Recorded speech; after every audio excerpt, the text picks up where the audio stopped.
Welcome to the Coach Debbie Potts Show, where high performers learn how to stop guessing and start aging stronger, not slower. Your host is Coach Debbie Potts, functional diagnostic nutrition practitioner, metabolic health coach, and host of this show. Here, we dive into the why behind fatigue, stubborn weight, hormone chaos, gut issues, and declining performance. Using real data, functional lab testing, metabolism analysis, and simple daily habits that actually move the needle.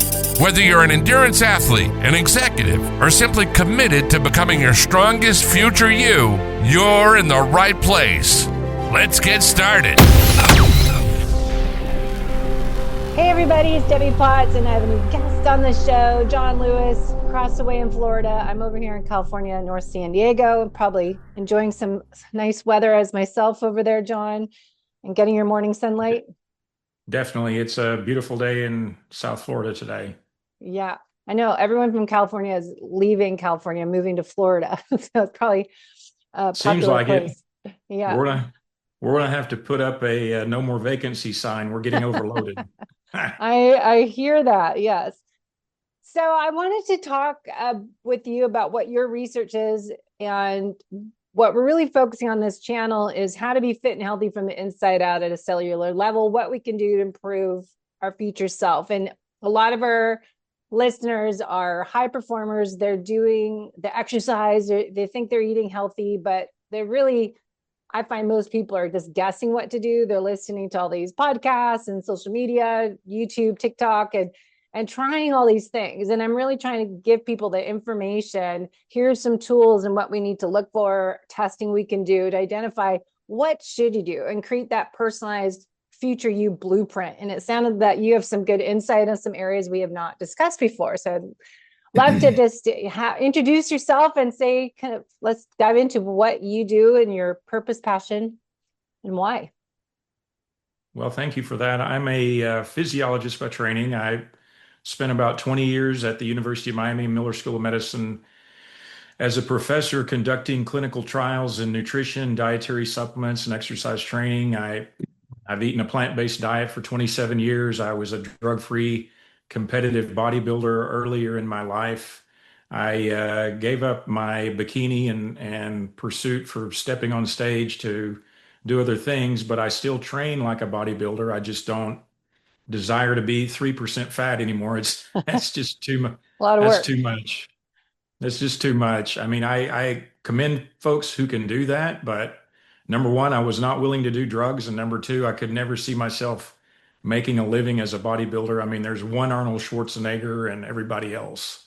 Mm-hmm. I'm sure people are out there making money doing that today, but it just was not for me. And in fact, it took away that desire to be on stage, to be at that level of conditioning, actually took the fun out of it for me. It became like another job.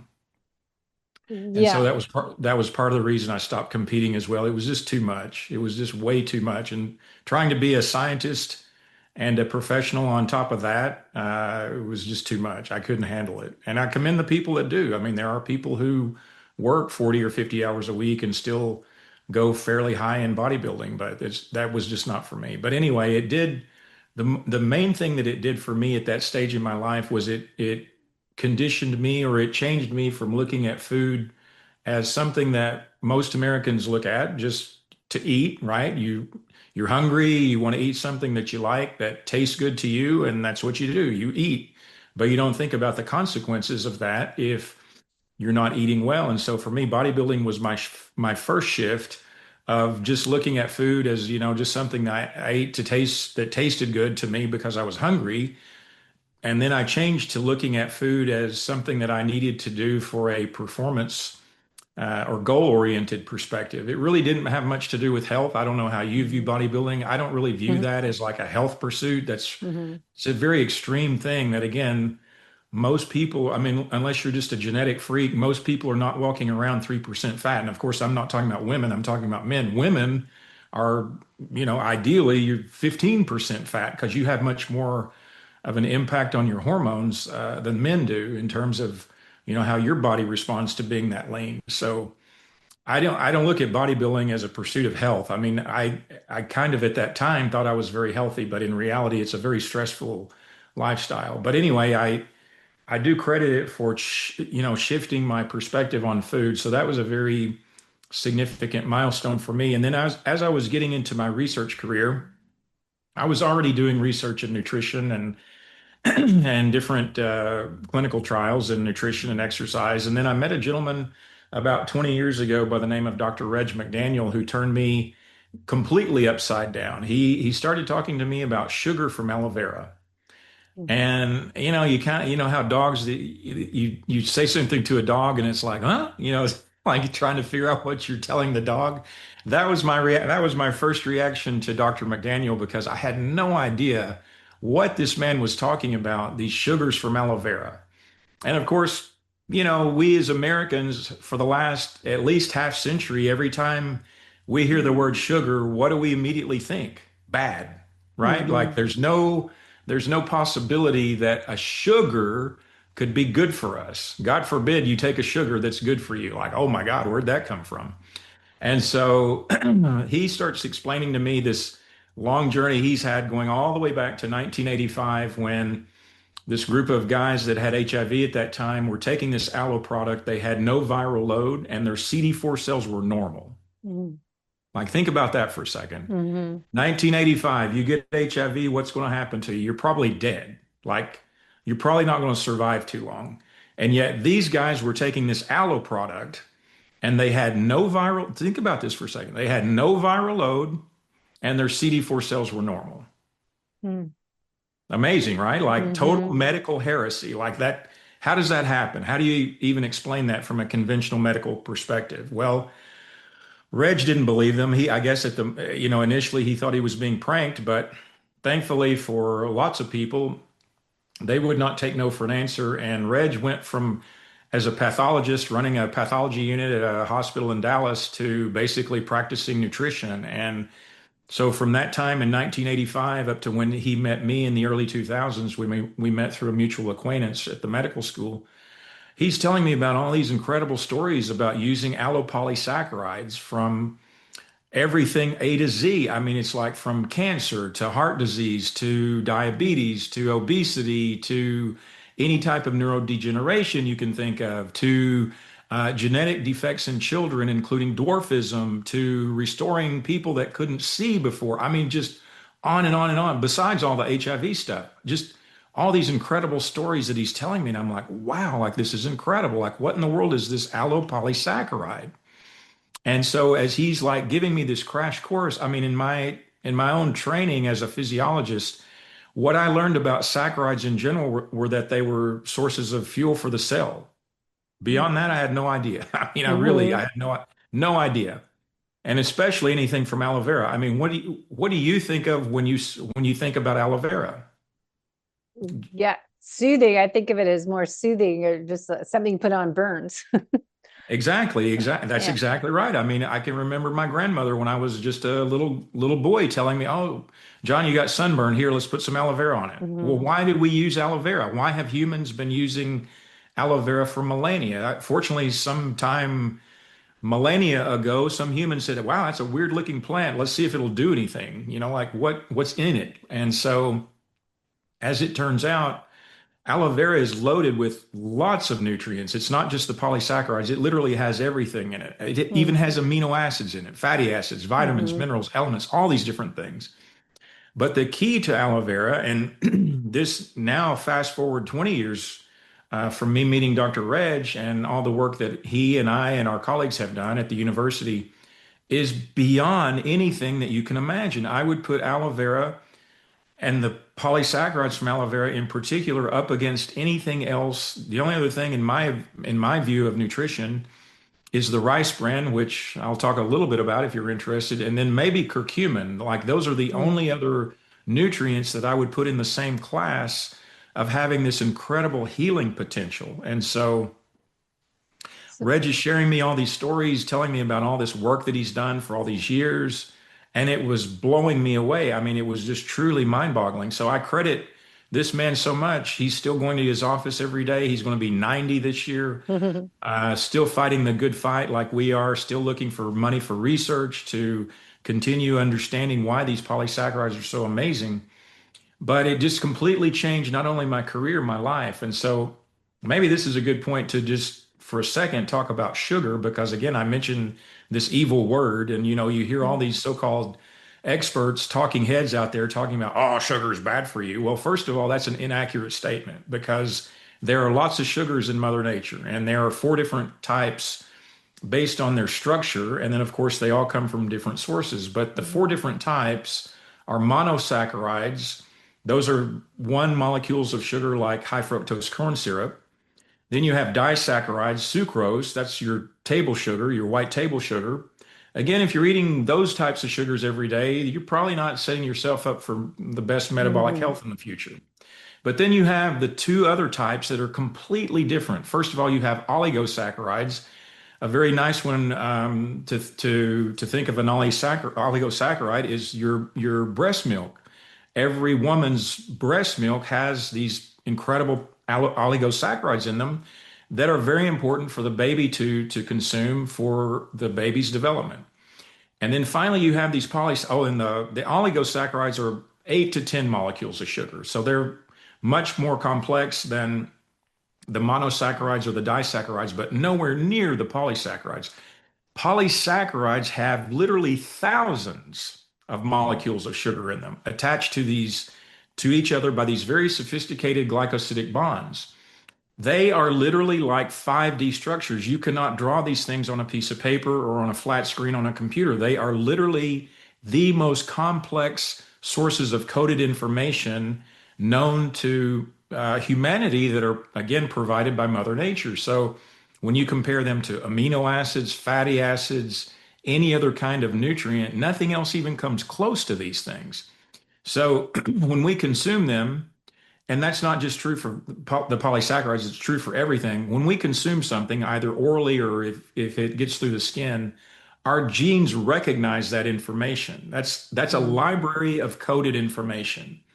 And then with that information, the genes say, okay, cells, here's how you function properly to our, hopefully to our betterment, not to our detriment.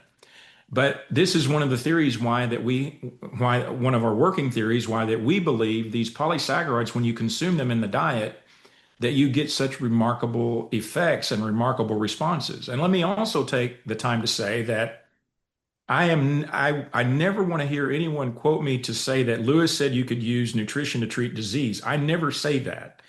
That is the pharmacological model of taking one chemical, usually, something synthetically derived that was something in Mother Nature. And then, of course, the drug industry changes it to something synthetic so they can patent it. And then they take that material and then they alter a metabolic pathway to treat a symptom of a disease.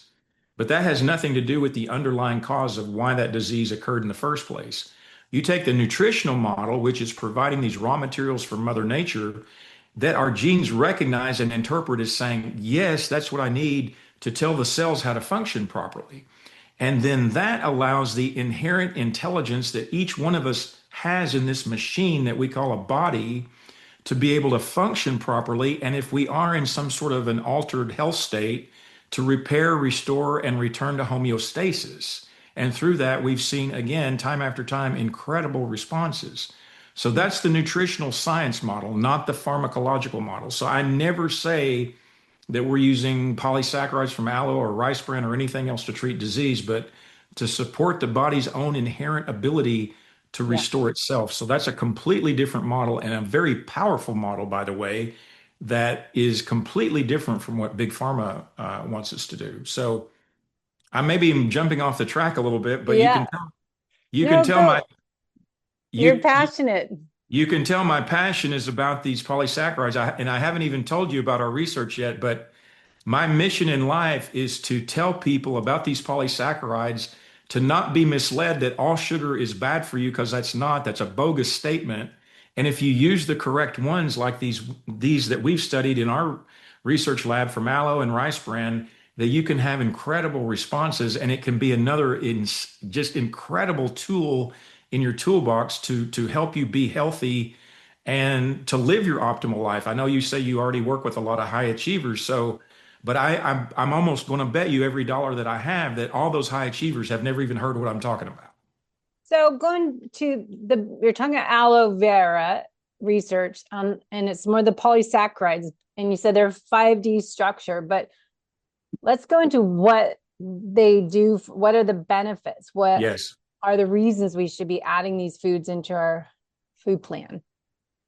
Well, number one, you cannot read any branch of medical or health literature today without acknowledging the role of chronic inflammation and how chronic inflammation is just this so significant driver of all these things that are killing us, whether it's heart disease, cancer, diabetes, neurodegeneration, obesity, depression, bone disease, liver disease, kidney disease, all the major killers have this very significant component of chronic inflammation, which I'll also mention. Let's also be mindful of the use of the word inflammation, because we need inflammation when we're in an accident or when we are infected with some kind of virus or bacteria. We need inflammation. So that's the acute type that we respond to that helps us heal and survive. So again, don't throw the baby out with the bathwater that you say all inflammation is bad. That's not true either. But what these polysaccharides do, first of all, and this is not opinion, this is all based on the research that we've published over these last almost 20 years. They lower that chronic type of inflammation. So when you can add something into your toolbox to help keep that chronic inflammation under control, that is very powerful. Well, what is the primary organ system that's related to inflammation and inflammatory responses and control? The immune system. So again, people think of the immune system as your number one protector or defense mechanism against infection, and that's absolutely true. However, there is another very important role that the immune system does that most people are unaware of, and that is, I like to use the analogy of the symphony orchestra. You have the symphony, you have all the different components of the orchestra with the different sections of music, and then you have that conductor, that person that's up there in the front doing something with a wand. I have no idea what that is because I'm not a musician, but I know that that conductor is the person who is indirectly keeping everybody in balance with this wand thing and this sort of, I guess you could call it nonverbal style of communication, right? So it's keeping, the conductor is keeping the music playing properly. It's keeping everybody in balance and in harmony. So the very simple analogy is, think of your immune system as the conductor of the orchestra. And then think of the orchestra as all your different major organ systems. So if your immune system is not able to communicate back and forth with everybody else and help keep everybody else in balance and in harmony and functioning properly, guess what? You cannot expect your cardiovascular system, your musculoskeletal system, your endocrine system, your central nervous system. You cannot expect all of those guys to be functioning properly if your immune system is not. So that's a very important role that most people are completely unaware of. So how does that relate to the polysaccharides? Well, number one, we showed in our Alzheimer's study over a 12-month period of taking these polysaccharides, this dietary supplement that we created, a significant increase in the CD4 to CD8 ratio. We have lots of different subsets and components to our immune system. Our immune system is just so fascinating to me.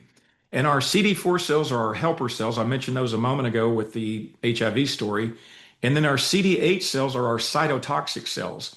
So it's not just important in terms of that ratio's balance to be optimal for people with Alzheimer's. It's important for all of us, especially after we hit middle age. So we showed just a tremendous improvement in that CD4 to CD8 ratio over the course of our intervention with Alzheimer's.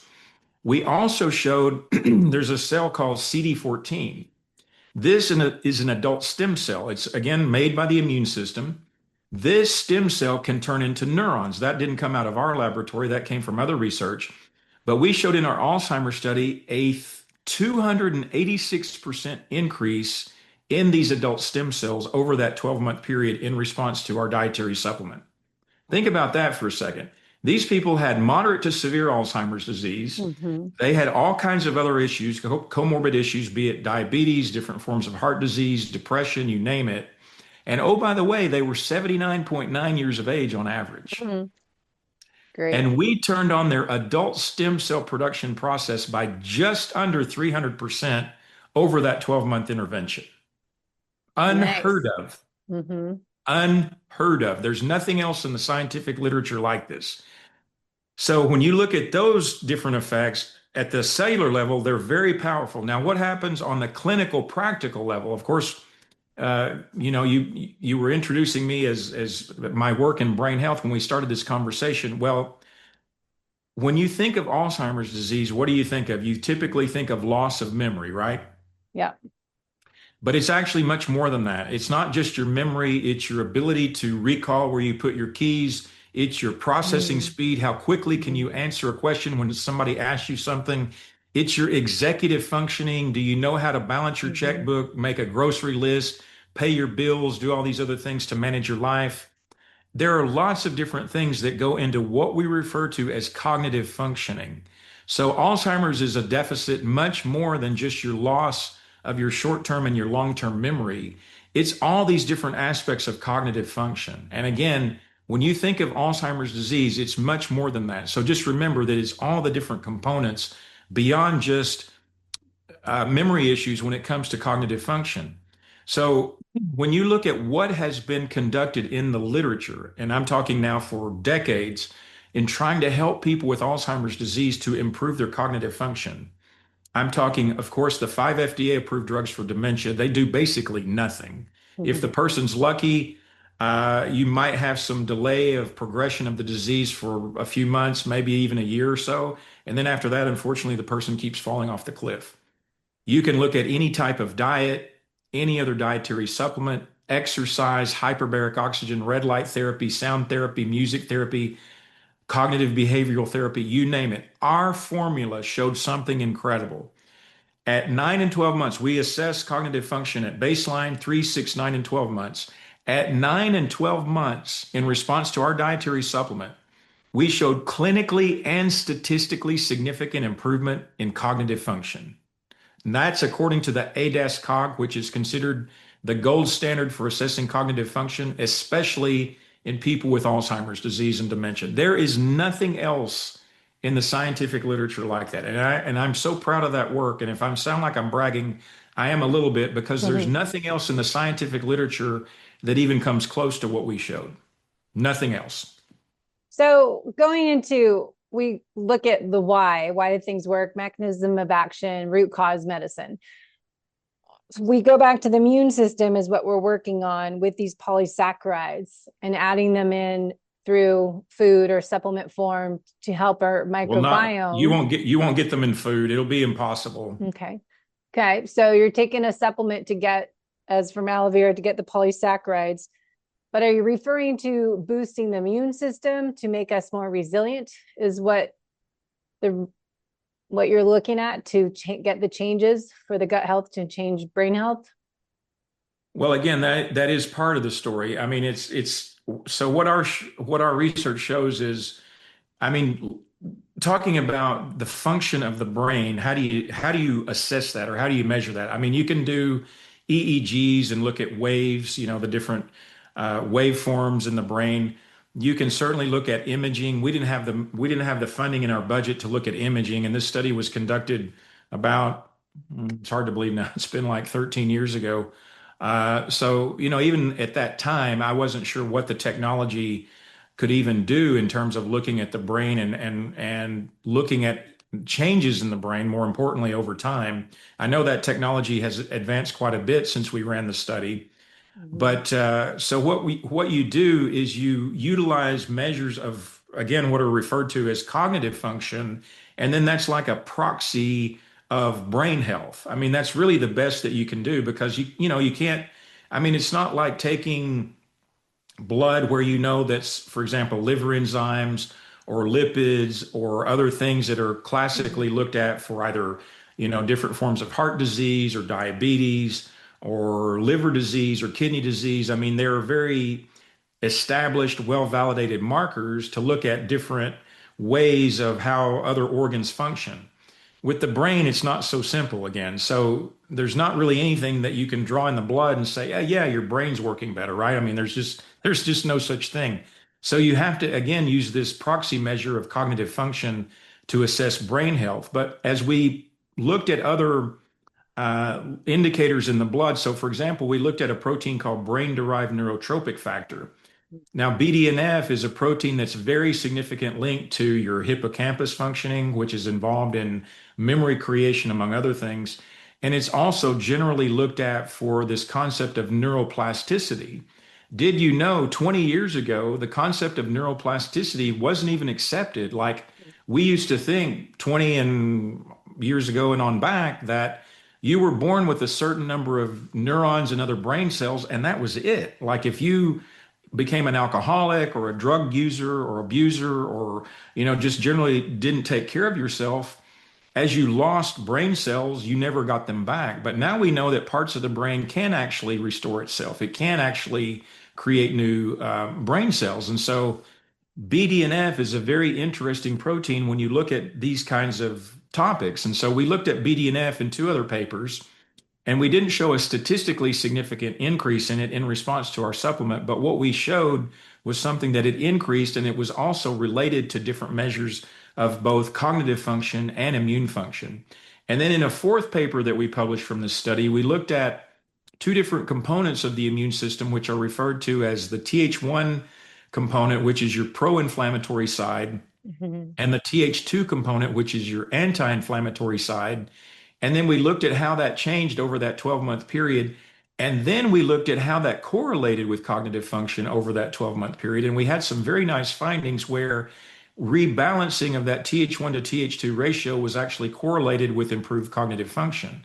So in the entirety of our 4 papers that we've published from this study so far, what we've showed is a very strong link between how the immune system functions and all these different subsets that we've looked at that I've mentioned so far, and then cognitive function, which again is a proxy measure of how well the brain is functioning. So we have very strong links between these two particular organ systems with this research, not even counting, I haven't even mentioned the multiple sclerosis study yet, but that's another one where, again, we've showed these ongoing, really impressive links. Now, you mentioned the gut. Unfortunately, we didn't, we had $150,000 to run this study, which may sound like a lot of money, but I assure you, when it comes to running a clinical trial, number one, that's not a lot of money. And number two, compared to big pharma that throws, millions of dollars at a study and they can do all these different assessments and whatnot, we had to be very picky and choosy with what we could do. So unfortunately, we were not able to collect like stool samples and look at the microbiome and, see what changes were going on in the gut in response to our study. I'm going to say when, not if. When we study this population again, it's my goal to raise enough money to be able to conduct multiple studies in the future. That will absolutely be one of the questions that we're going to ask and hope to evaluate in subsequent research, because as we know, the gut is considered the second brain, and it has all these links to all the other major organ systems as well. Unfortunately, again, we just didn't have any data from our study to be able to answer that type of question. Yeah, so that's what I think is the immune system, say, is 70% in the gut. And if you're looking at taking polysaccharides, they act as a prebiotic to feed the bacteria and help make short-chain fatty acids. So it's looking at, do we have the right microbiome balance? Do we have leaky gut? And leaky gut is leaky brain, and that can cause inflammation and connecting endotoxicity. If there's LPS being leaked out, endotoxins are now in your body, then crossing over the blood-brain barrier. So it's more looking at that direction of the root cause. Okay, why do we have neural inflammation, dementia, brain fog, all of that? I always work backwards and look at, okay, what's it a result of and what's that a result of? So to me, it's like the polysaccharides would be starting with the microbiome first, because you're feeding the microbiome with the polysaccharides. Isn't it a prebiotic? Is this what you're looking at it as?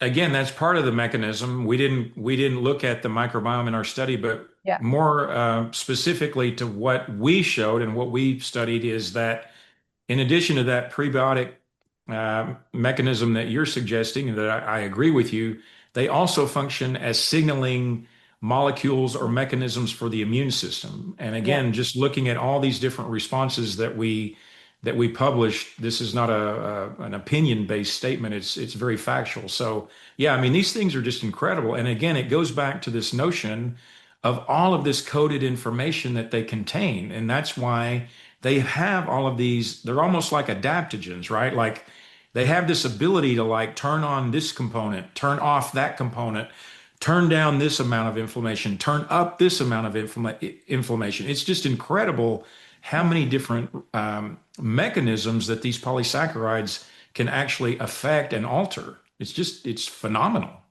And there's So no what reason.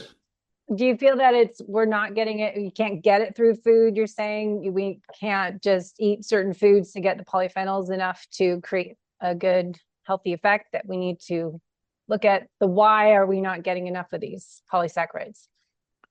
Well, so for example, when it comes to aloe vera, I mean, we have some aloe vera growing in our backyard here in Miami, but I'm Mhm. not out there every day snipping the leaves. Number one, it tastes nasty. Number two, it's 99.9% water. So what we've done is basically eliminated the hard part for people. We've dehydrated it and we've concentrated the polysaccharides down in an extraction that we know has therapeutic or physiological benefit. With rice bran, we didn't even talk about the rice bran today. Maybe you have me back on another time, but rice bran, most of the rice eaten in the world, it's like 70 to 80% of the rice eaten in the world is white rice. So Mhm. the white rice has already had the rice bran stripped off of it. If you're eating brown rice every day, I eat brown rice 3 or 4 times a week. You're getting absolutely, you're getting some rice bran, but I think you'd still have to eat like a bucket load of brown Mhm. rice to get the same amount of rice bran that we have in our formula. So for me, this is the issue with, food. I mean, 20 years ago, before I met Dr. McDaniel, I thought that you didn't need dietary supplements other than in the case of creatine. I mean, I don't know about you. I've taken Yeah. creatine for many years. I love it. And obviously creatine is not something you really get in your food to the level that you need to have the benefit according to the research. So, I mean, beyond that, maybe, here and there I'd take a multivitamin or something, but I really wasn't that big of a supplement person. But let me tell you, in all the work that I've now done for the last 20 years, it totally changed my perspective and it totally changed my look in terms of, okay, what are the pillars, right? Like what Mhm. are the foundational things that we all need to be doing every day? So again, eating a healthy diet, and I know that's a very argumentative way Mhm. of looking at it because everybody's got his or her own opinion about that. But, supplementing things that you don't get from food. And again, there are lots of things that have polysaccharides. I mean, there are, certainly these exotic mushrooms that people are, that are now in vogue that people are taking, different kinds of seaweeds. I mean, these are foods that have very high polysaccharide content in them. And then certainly different grains and vegetables. I don't claim to be an expert in every single polysaccharide out there. There are just too Mhm. many. But I think based on our work and what we've published, when you look at just these two, aloe vera and rice bran, there's just something beyond biochemistry here. I don't know if it's a resonant frequency Yeah. or something on the physics level that just so properly aligns with our cellular resonance. And that's part of the reason why these things are so special because they're not the same polysaccharide that you're going to get from, say, for example, I don't know, a sweet potato or, Mhm. a whole grain piece of bread or something. Those are completely different polysaccharides. So, certainly we want to eat those too because of the different nutritional value that they provide. But when you add just a few hundred milligrams or a couple of grams per day of these particular polysaccharides that I'm talking about today, that's where you get like this incredible benefit. And that's where, again, I mean, unless you just, it's a money issue or I don't know, you're just so stubborn that you think, oh, this guy's full of crap. I don't believe a thing he's saying. Maybe, I mean, there's every person's out there with his or her Yeah. own opinion. But to me, like I've been on this formula for a decade. I've had my mother on it. Mom started taking it a couple of years before I did. My wife started taking it when she was pregnant with our first kid. We now have two children. I put both of them on it when they turned 6 months of age. I mean, for me, this is a lifetime thing. This is like cradle to grave strategy of keeping that inflammation in place, keeping that Mhm. oxidation in place, keeping the immune system functioning at a very high level, and then just enjoying the benefits. I mean, if that's too difficult for some people to grasp, well, then so be it. That's not the person that's going to connect with me. But I mean, when Are I you tell this, are you looking at blood chemistry panels to track inflammation like CRP and triglycerides and other easy markers people can do regularly? so I mean, I don't know. It's a good question. Somebody was asking me about TNF alpha and VEGF. Those were the two that I mentioned earlier Mm. in our study that showed such nice responses. I believe LabCorp and Quest now have commercial.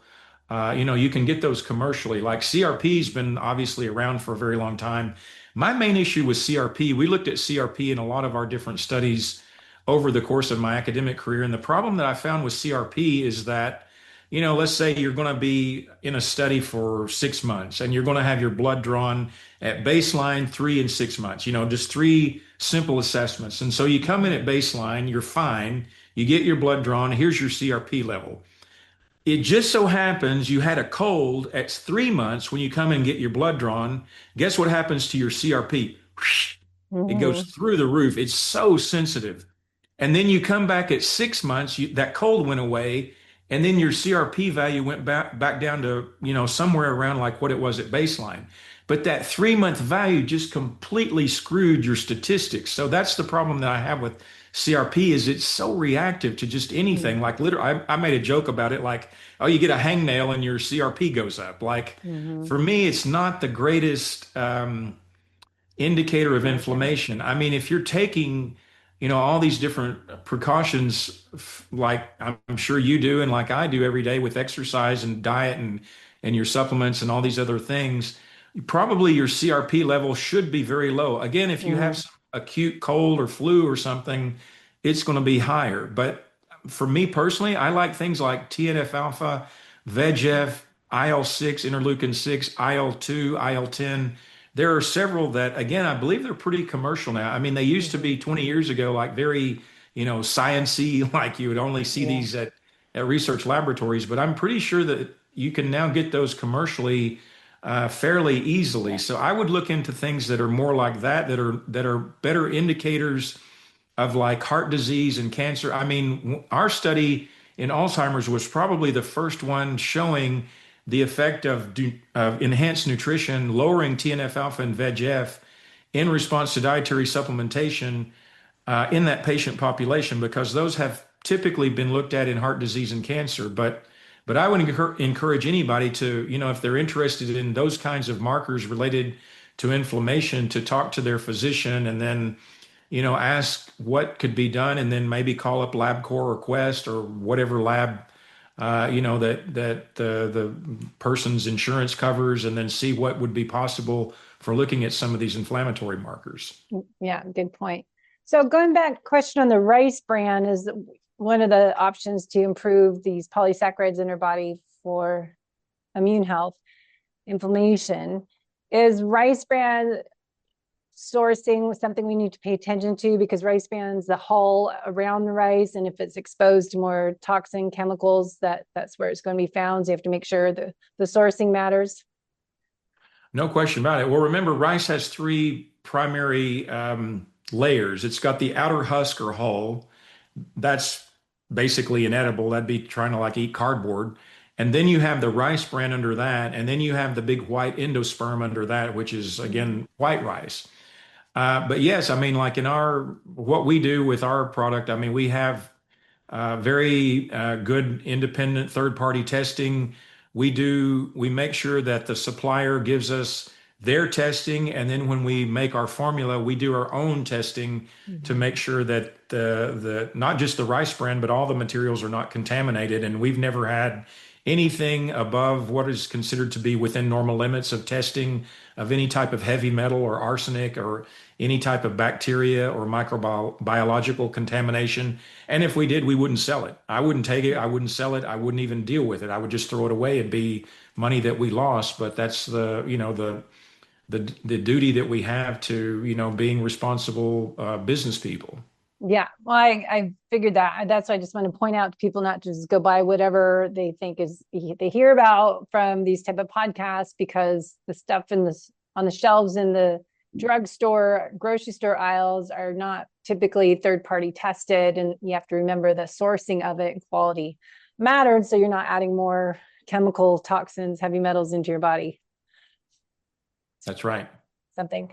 So with supplement, I always say can't out supplement poor lifestyle habits. So you talked about the exercise and health. Anything else we should make sure we're adding into, if we decide to take these polysaccharides, getting the aloe vera in the capsules, what else should we be doing? Kind of summarize how to improve our future self and creating that future you blueprint today, middle age. Well, again, from my perspective as somebody who's been eating plant-based and somebody who's been a competitive bodybuilder and still a strength athlete, I mean, I'm probably a unicorn because I have a very unique approach. I'm mostly into whole food plants. So I'm not the guy out there, preaching to eat 200 grams of protein every day from red meat and fish and chicken and eggs That's and Robert milk. Sykes. Robert Right. Sykes. So, I'm a bit, I'm a bit unusual on that level, but I do believe that, eating again, whatever your version is of a healthy diet, a whole food diet, combined with daily physical activity, and then of course, supplementing with certain things like these polysaccharides. I mean, for me, those are my three keys. Of course, you still have to sleep well, right? You need 6 to 8 hours of good sleep every night.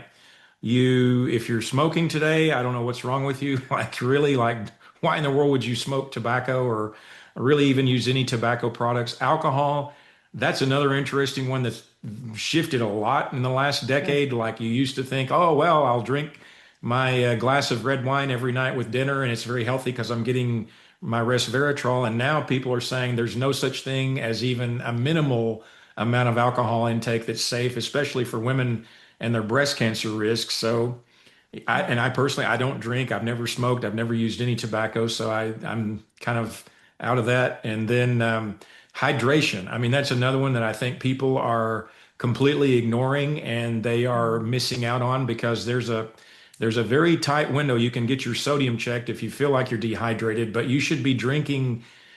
Again, it's hard because everybody's a different body size and has a different physical activity level.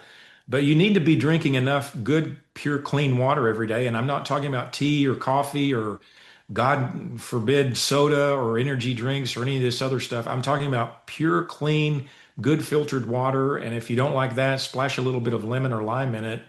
But you need to stay hydrated because dehydration, especially as we cross middle age, is so linked to kidney disease, bone disease, heart disease, and neurodegeneration. So just drink your water every day. I mean, that's very, very important. And for me, stress management, I don't know. I'm probably not the greatest person at managing my stress because I'm constantly under a lot of stress, but I use my exercise training as the best way to mitigate that. But for me, those initial three pillars are just they're non-negotiables, right? Yeah, Like that's just who I am every single day, and I have been for decades, and that's what I'll continue doing till my last breath. Yeah.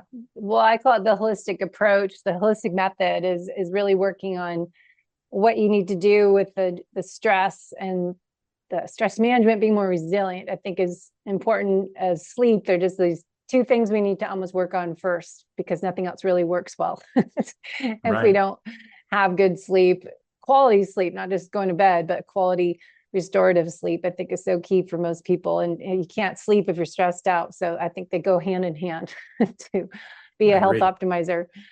So much good information. Where can people go and learn more about your product and the research studies and anything else we can add? I'll put in the show notes. Sure. Thank you. My brand is Dr. Lewis Nutrition. The website's drlewisnutrition.com. Daily Brain Care is the flagship product that I've mentioned that came out of all this research on Alzheimer's and multiple sclerosis. You can find us on all the typical social media channels under the Dr. Lewis Nutrition handle as well. And if people have questions, they can go to our website. They can send me a message, an email. We've got a phone number if they'd like to call. I mean, I love to help people. And again, this is my obsession in life is to help people understand the value of polysaccharides and how they're such an easy tool to incorporate in their daily routine. I mean, just the final comment is in all that research I conducted when I was still full-time in academics, giving somebody a dietary supplement every day versus exercising them or changing their diet. I mean, night and day difference, right? I mean, and I'm sure you as a coach can appreciate this because just having somebody say, here, take this dietary supplement versus here, changing your entire approach to physical activity, or here, changing your entire approach to eating, those are infinitely harder barriers to overcome. But people are much more readily willing to try a dietary supplement, especially something like ours that actually works and actually has 20 years of science behind it. So again, I'm happy to help anybody that has any issues or questions, and I'm grateful for the time that we've shared today. And thank you for the opportunity for allowing me to be here and telling part of my journey and my story. Well, amazing. Thanks for sharing it and having a purpose, a mission. I think is important for people to find what they're passionate about and follow that passion. It's not done often enough. That's right. Thanks for listening to the Coach Debbie Pod Show. If today's episode sparked a light bulb moment, that's your sign to stop guessing and start building your personalized future you blueprint. You can learn more or book a discovery call at www.debbiepotts.net. Be sure to follow the show on YouTube, Instagram, and Facebook. Just search Coach Debbie Potts. 2 T's. If this episode helped you, please subscribe, rate, and review. It's how we help more people age with strength, energy, and clarity. Until next time, remember, age is inevitable. How you age is not.